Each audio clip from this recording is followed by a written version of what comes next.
जय श्री राधा कृष्णाभ्याम नमः।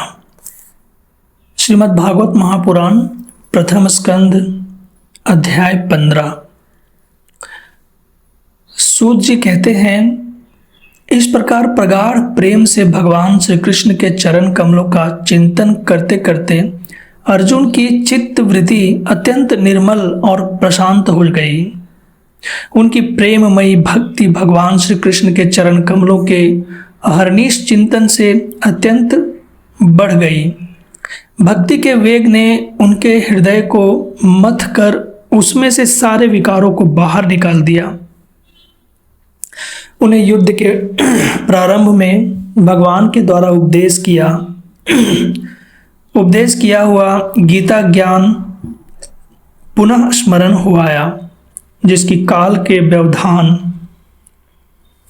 और कर्मों के विस्तार के कारण प्रमादवश कुछ दिनों के लिए विस्मृति हो गई थी। ब्रह्म ज्ञान की प्राप्ति से माया का आवरण भंग होकर गुणातीत अवस्था प्राप्त हो गई।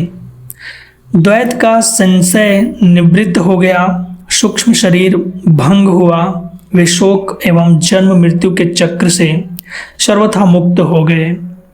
भगवान के स्वधाम गमन और यदुवंश के संहार का वृतांत सुनकर निश्चल मति युधिष्ठिर ने स्वर्गारोहण का निश्चय किया।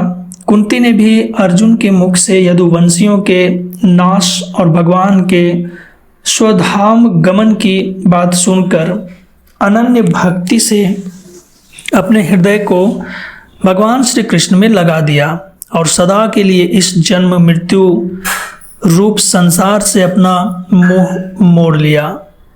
भगवान श्री कृष्ण ने लोक दृष्टि में जिस यादव शरीर से पृथ्वी का भार उतारा था, उसका वैसे ही परित्याग कर दिया, जैसे कोई कांटे से कांटा निकालकर फिर दोनों को फेंक दे। उसी प्रकार भगवान की दृष्टि में दोनों ही समान थे। जैसे वे नट के समान मत्स्य आदि रूप धारण करते हैं और फिर उनका त्याग कर देते हैं, वैसे ही उन्होंने जिस यादव शरीर से पृथ्वी का भार दूर किया था, उसे त्याग भी दिया। जिनकी मधुर लीलाएं श्रवण करने योग्य हैं, सुनने योग्य हैं, उन भगवान श्री कृष्ण ने जब अपने मनुष्य से शरीर से इस पृथ्वी का परित्याग कर दिया, उसी दिन विचारहीन लोगों को अधर्म में फंसाने वाला कलयुग आधम का। महाराज युधिष्ठिर ने कलयुग का फैलना छिपा नहीं रहा। उन्होंने देखा कि देश में, नगर में, घरों में और प्राणियों में लोभ, असत्य, छल, हिंसा आदि अधर्मों की बढ़ती हो गई है। तब उन्होंने महाप्रस्थान का निश्चय किया। उन्होंने अपने विनयी पौत्र परीक्षित को, जो गुणों में उन्हीं के समान थे, समुद्र से घिरी हुई पृथ्वी के सम्राट पद पर हस्तिनापुर में अभिषेक किया। उन्होंने मथुरा में शूर सेनाधिपति के रूप में अनिरुद्ध के पुत्र वज्र का अभिषेक किया। उसके बाद समर्थ युधिष्ठिर ने प्रजापत्य यज्ञ करके आहवनीय आदि अग्नियों को अपने में लीन कर दिया, अर्थात गृहस्थ आश्रम के धर्म से मुक्त होकर उन्होंने संन्यास ग्रहण कर लिया।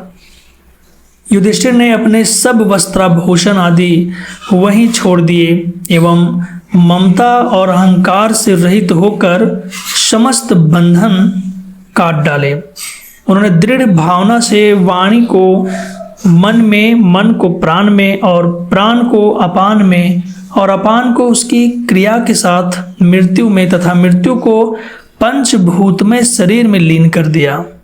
और इस प्रकार शरीर को मृत्यु रूप अनुभव करके उन्होंने उसे त्रिगुण में मिला दिया। त्रिगुण को मूल प्रकृति में, सर्व कारण रूपा प्रकृति को आत्मा में और आत्मा को अविनाशी ब्रह्म में विलीन कर दिया। उन्हें यह अनुभव होने लगा कि यह संपूर्ण दृश्य प्रपंच ब्रह्म स्वरूप है। इसके बाद उन्होंने शरीर पर चीर वस्त्र धारण कर लिया, अन्न जल का त्याग कर दिया, मौन ले लिया और केस खोल कर बिखेर लिए। वे अपने रूप को ऐसा दिखाने लगे जैसे कोई जड़, उन्मत्त या पिशाच हो। फिर वे बिना किसी की बात देखे तथा बहरे की तरह बिना किसी की बात सुने घर से निकल पड़े। हृदय में उस पर ब्रह्म का ध्यान करते हुए जिसको प्राप्त करके फिर लौटना नहीं होता है, उन्होंने उत्तर दिशा की यात्रा की, जिस ओर पहले बड़े बड़े महात्मा जन जा चुके हैं। भीमसेन, अर्जुन आदि युधिष्ठिर के छोटे भाइयों ने भी देखा कि अब पृथ्वी में सभी लोगों को अधर्म के सहायक कलयुग ने प्रभावित कर डाला है। इसलिए वे भी श्री कृष्ण चरणों की प्राप्ति का दृढ़ संकल्प, दृढ़ निश्चय करके अपने बड़े भाई के पीछे पीछे चल पड़े। उन्होंने जीवन के सभी लाभ भली भांति प्राप्त कर लिए थे, इसलिए यह निश्चय करके ही भगवान श्री कृष्ण के चरण कमल ही हमारे परम पुरुषार्थ हैं, उन्होंने उन्हें हृदय में धारण कर लिया। पांडवों के हृदय में भगवान श्री कृष्ण के चरण कमलों के ध्यान से भक्ति भाव उमड़ आया। उनकी बुद्धि सर्वथा शुद्ध होकर भगवान श्री कृष्ण के उस सर्वोत्कृष्ट स्वरूप में अनन्य भाव से स्थिर हो गई, जिसमें निष्पाप पुरुष ही स्थिर हो पाते हैं। फलतः उन्होंने अपने विशुद्ध अंतःकरण से स्वयं ही वह गति प्राप्त की जो विषयासक्त दुष्ट मनुष्यों को कभी प्राप्त नहीं हो सकती। संयमी एवं श्री कृष्ण के प्रेमावेश में मुग्ध भगवन्मय विदुर जी ने भी अपने शरीर को प्रभास क्षेत्र में त्याग दिया। उस समय उन्हें लेने के लिए आए हुए पितरों के साथ वे अपने लोक यमलोक को चले गए। द्रौपदी ने देखा कि अब पांडव लोग निरपेक्ष हो गए हैं, तब वे अनन्य प्रेम से भगवान श्री कृष्ण का ही चिंतन करके उन्हें प्राप्त हो गई। भगवान के प्यारे भक्त पांडवों के महाप्रयाण की इस परम पवित्र और मंगलमयी कथा को जो पुरुष श्रद्धा से सुनता है, वह निश्चय ही भगवान की भक्ति और मोक्ष को प्राप्त करता है। इति श्रीमद्भागवते महापुराणे पारमहंस्यां संहितायां प्रथम स्कंधे पांडव स्वर्गारोहणम नाम 15 अध्याय। जय श्री राधा कृष्ण।